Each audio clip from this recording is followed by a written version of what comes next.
안녕하세요. 하루 필수 말씀 충전 하필큐티 조정환입니다. 오늘 함께 나눌 하나님 말씀은 시편 78편 56절에서 72절까지 말씀입니다.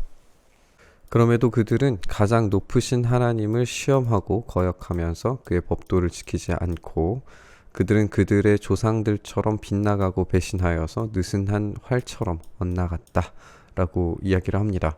우리가 어제 이제 본문까지 살펴본 것들을 다시 한번 기억을 해보면 하나님은 이스라엘을 기억하시지만 이스라엘은 하나님을 잊어버리는 자들입니다. 하나님의 일하심에 대해서도 잊어버리고 하나님의 성품이 어떤 분이신지에 대해서도 잊어버리고 과거의 역사에 대해서도 잊어버리고 모든 것들을 다 잊어버리는 존재들로 보여지는 걸 우리가 알 수가 있었죠. 하나님께서 이스라엘 백성들을 가나안 땅에 정착시키시고 그들에게 땅을 주시고 그들이 정복의 전쟁들을 해내고 하나님께서 약속하신 것들을 다 들어주셨음에도 불구하고 하나님을 시험하고 거역합니다. 법도를 지키지도 않고 배신하고 그 결과물들의 최종적인 종착지가 뭐냐면 산당에 모여서 그의 노를 격동하면서 조각한 우상을 섬기다가 결국에 하나님을 진노하게 하는 것, 이것이 이제 배신의 최종 종착지입니다.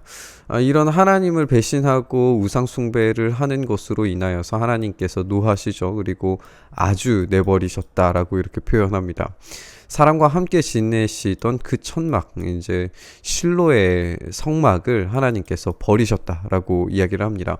우리가 사무엘상 이야기를 보면은 하나님의 법궤가 이 블레셋 땅으로 들어가서 거기에서 이제 여러 가지 사건들이 일어나는 것을 우리가 볼 수가 있는데, 이것처럼 하나님께서 이 실로에서 만나 주셨었는데 그들을 아주 내버리셨다라고 이렇게 표현할 정도로 심각한 상태에 놓여져 있는 걸 우리가 볼 수가 있죠.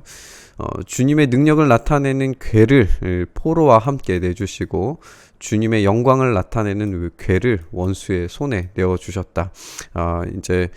이 궤가 이스라엘에게 다시 돌아오는 데에도 상당한 시간이 걸렸다는 걸 우리가 사무엘상 읽어보면 알죠. 그리고 이 궤가 다시 돌아올 때에 다윗이 얼마나 기쁨으로 즐겁게 춤췄는지에 대해서도 우리가 읽어보고 확인을 해볼 수 있습니다. 하나님께서 함께 하시는 궤가 떠남으로 인하여서 이스라엘 백성들은 완전히 버림받은 것처럼 보여지는 거죠. 주님의 백성을 칼에 내주시고 주님의 소유에 분노를 쏟으십니다. 불로 젊은 총각들을 삼켜버리시니 처녀들은 혼인 노래를 들을 수가 없게 됩니다. 제사장들은 칼에 맞아 넘어지고 과부가 된 그의 아내들은 마음 놓고 곡 한 번 못할 정도로 심각한 슬픔의 지경에 놓여지게 되는 걸 우리가 볼 수가 있습니다.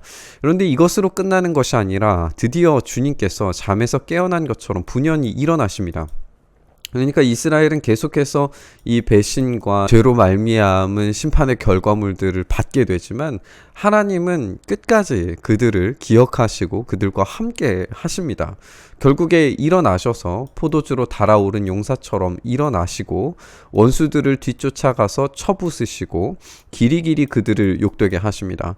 그리고 주님의 요셉의 장막을 버리시고 에브라임 지파도 선택하지 않으셨다라고 이야기를 합니다. 이제 이 지역이 실로가 있는 그런 지역인데, 이제 실로에서 유다 지파 족속이 있는 곳으로 그가 사랑하시는 산 시온을 뽑으셔서 그곳에 이제 하나님께서 만나 주시는 공간을 만들게 됩니다. 이것이 이제 다윗과 그가 만드는 성전의 이야기로 이어지게 될 것이고, 이 다윗과 성전의 이야기는 결국 우리가 아는 것처럼 예수님께까지 이어지게 될 겁니다. 그곳에서 주님은 주님의 성소를 높은 하늘처럼 세우셨고 영원히 흔들리지 않는 터전 위에 세우셨습니다. 주님의 종 다윗을 선택하셨고 양의 우리에서 일하는 그를 뽑으셨습니다. 암양을 돌보는 그를 데려다가 주님의 백성 야곱과 주님의 유산 이스라엘의 목자가 되게 하십니다. 그는 다윗은 한결같은 마음으로 그들을 기르고 슬기로운 손길로 그들을 인도합니다. 이렇게 다윗은 참 좋은 목자로서의 역할을 하게 되는 걸 우리가 발견을 할 수가 있습니다. 이스라엘은 계속해서 반역하는 자이지만 참된 다윗의 등장, 참된 목자의 등장으로 인해서 이스라엘은 다시금 하나님께서 임재하시는 공간에서 하나님과 함께 할 수 있게 될 겁니다. 하지만 그럼에도 불구하고 이 다윗의 이야기로 끝나는 것이 아니라 계속적인 이스라엘의 배신과 우상숭배의 이야기는 이어집니다.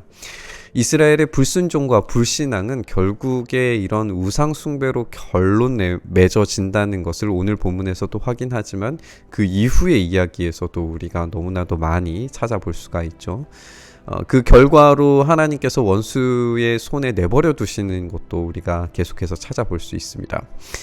그런데 그럼에도 불구하고 하나님은 그 속에서 일하고 계시고 그 참패를, 그 비참함을 뒤집으십니다.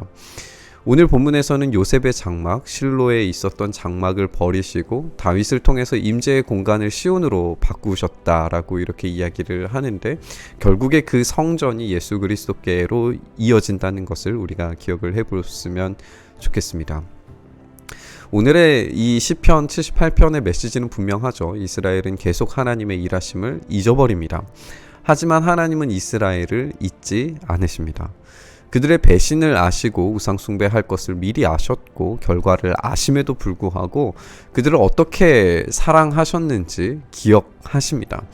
이것은 어떤 한 시점으로 맺어지지가 않는다는 걸 우리가 알게 되는 거죠. 역사의 순간 속에서 우리 성도들 모두가 경험하게 될 일들입니다.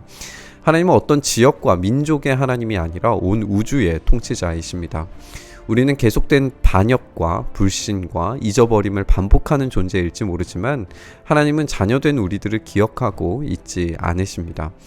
시인은 다윗이 유능한 이스라엘의 목자가 되었다라고 그렇게 결론을 맺지만 우리는 위대하고 영원한 목자이신 예수님이 우리의 목자가 되셨다는 것을 알고 있습니다. 그분의 인도를 따라서 이 배신과 배반, 불신앙으로 살아가는 것이 아니라 참된 목자이신 예수님을 따라가는 그런 순종의 삶을 우리가 살았으면 좋겠습니다. 그런 순종을 다시 한번 다짐하면서 오늘 말씀 묵상했으면 좋겠습니다. 주님, 우리가 참된 순종으로 나아갈 수 있게 하여 주시옵소서. 이스라엘의 계속된 배신과 배반, 우상 숭배의 결론에 우리가 따라가지 아니하고 오로지 하나님만이 우리의 유일한 하나님이심을 고백하며 주님이 어디로 가시든지 순종하며 따라갈 수 있는 주님의 어린 양들 되도록 주여 은혜 더하여 주시옵소서. 오늘도 그렇게 주님 따라가기를 다짐하고 소망하며 우리 주님 예수 그리스도의 이름으로 기도드리옵나이다. 아멘.